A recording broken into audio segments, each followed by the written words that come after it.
So, going back to this sense of adventure, can you talk to me a little bit about what the role that adventure plays in your life? Do you have any idea where your ambition really comes from? What was driving you? What would Jeff Bezos be doing if this hadn't worked out? When you decided to start Amazon.com. You had a great job. I remember you had a great apartment on the Upper West Side. I've been married for a year. You've been married for a year. I had not been eating biscuits for 9 months. And I'm just, how did you go through making the decision to drop what was a very good job and take this chance? It all seems very obvious now, right? This many years later that it paid off, but at the time it was not obvious. No, it wasn't. And I did do a lot of soul searching. I went to my boss at the time, and I really liked my job. And I told my boss I was going to go do this thing, start an internet bookstore. And my wife I'd already told my wife, and she's like, "Great, let's go." And I said to my boss, "I was going to do this." He's like, "This is a good idea." He said, "I think this is a good idea, but it would be an even better idea for somebody who didn't already have a good job." And that sort of made some logical sense to me. And he convinced me to think about it for a couple of days. So I went away. I was really trying to get my head around how to think about this. And I think for me, the right way to make that kind of very personal decision, because those decisions are personal, they're not like data-driven business decisions. They are, what does your heart say? And for me, the best way to think about it was to project myself forward to age 80 and say, look, when I'm 80 years old, I want to have minimized the number of regrets that I have. I don't want to be 80 years old in a quiet moment of reflection, thinking back over my life and cataloging a bunch of major regrets. And I think that regrets, our biggest regrets, in most cases, you can murder somebody.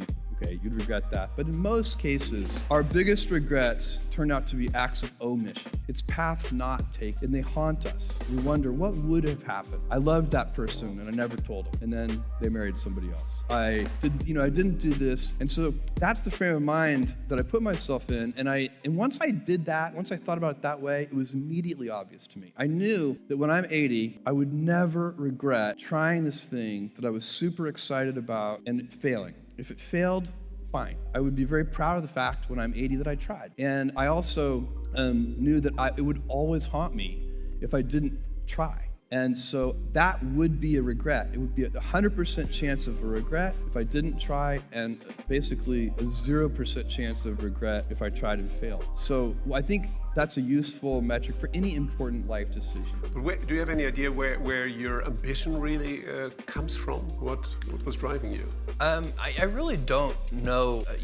I've been passionate about certain things forever, and I fell in love with computers in 4th grade. I got very lucky. My elementary school had a teletype that got connected to a mainframe computer that some business in downtown Houston donated a little bit of computer time to. This is, you can picture these teletypes. They had the punch tape, and they had a 300 baud modem. You would dial up the phone and put it in the cradle. And so we had some time sharing on that mainframe computer, and none of the teachers knew how to use it. So me and 2 other kids stayed after school and sort of figured out how to do it and kind of taught ourselves programming from books. So, going back to the sense of adventure, can you talk to me a little bit about what the role that adventure plays in your life, and what is it that it brings to you? It's more than just a distraction. Yeah, no.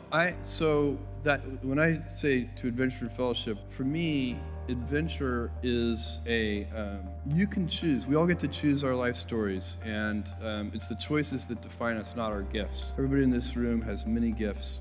I have many gifts. You can never be proud of your gifts because they're gifts. They were given to you. You might be, tall, or you might be really good at math, or you might be extremely beautiful or handsome, or there are many gifts, and you can only be proud really of your choices, because those are the things that you are acting. And one of the most important choices that each of us has, and you know this just as well as I do, is you can choose a life of ease and comfort, or you can choose a life of service and adventure.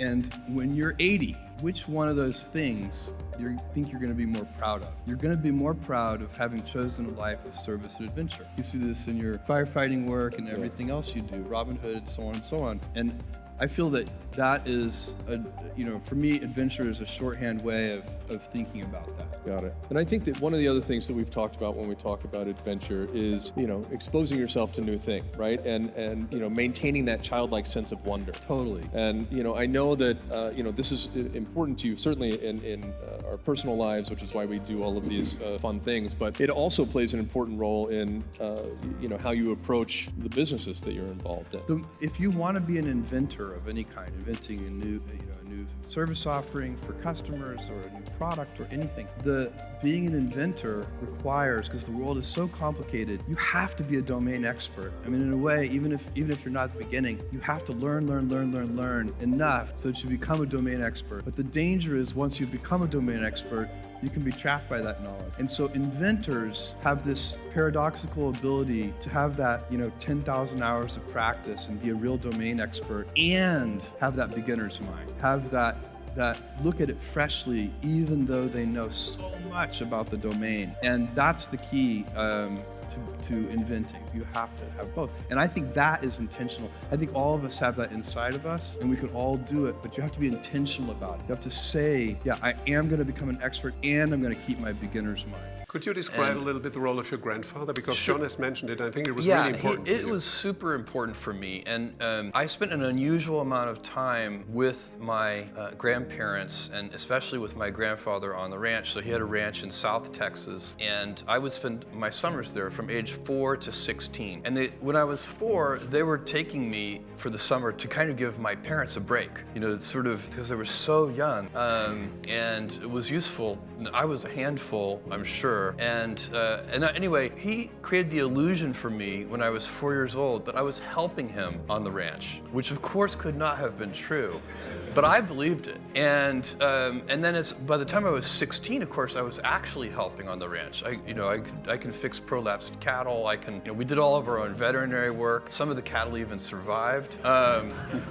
And we fixed windmills and laid, water pipelines and built fences and barns and fixed the bulldozer that you guys talked about. And so one of the things that's so interesting about that lifestyle and about my grandfather is he did everything himself. He didn't call a vet if one of the animals was sick. He figured out what to do himself. And So what does it mean? No delegation? being resourceful, I think, is that you can't, if there's a problem, there's a solution. And of course, as you mature and get into the business world and anything you do on a team, you very quickly realize that it's not about just your own resourcefulness, it's about team resourcefulness and how does that work. And but that attitude of my grandfather's was but he was full of wisdom.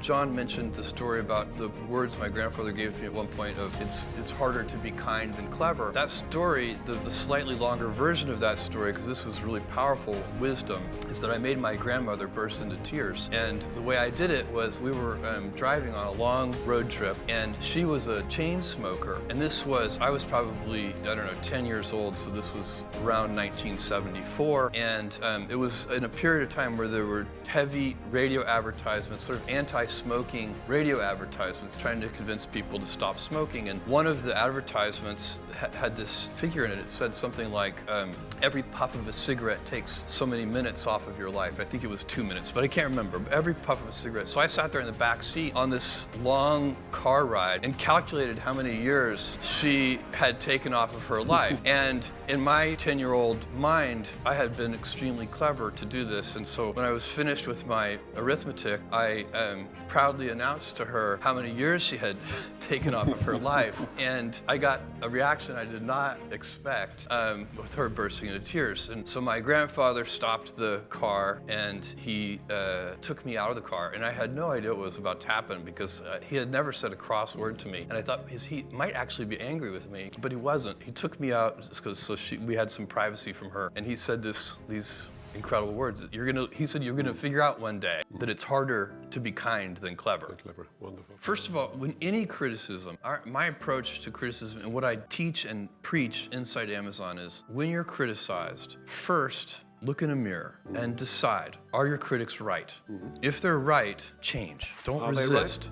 No, but not in this case. But we've had critics be right before, and we've changed. We have made mistakes, and you know I can go through a long list.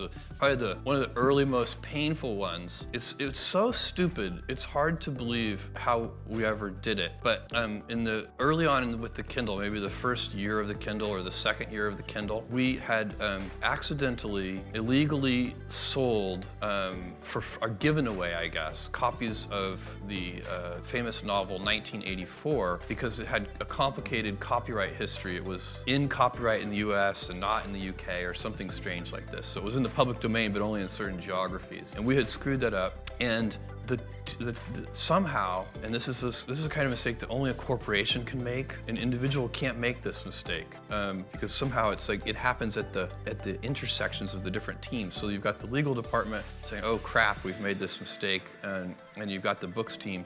Anyway, the answer that the company came up with was to, without any notice or warning, just electronically go into everybody's Kindle who had downloaded that book and just disappear it. So it would be as if we walked into your bedroom in the middle of the night, found your bookshelf, and just took that book away. And so it was. So we were rightly criticized for that. It was, and we responded to that. What would Jeff Bezos be doing if this hadn't worked out?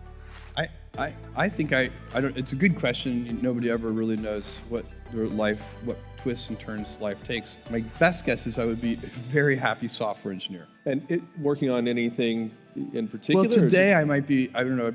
I'm very, very curious about machine learning and artificial intelligence, and at Amazon we're doing a lot of that. Probably I would be attracted to that field today.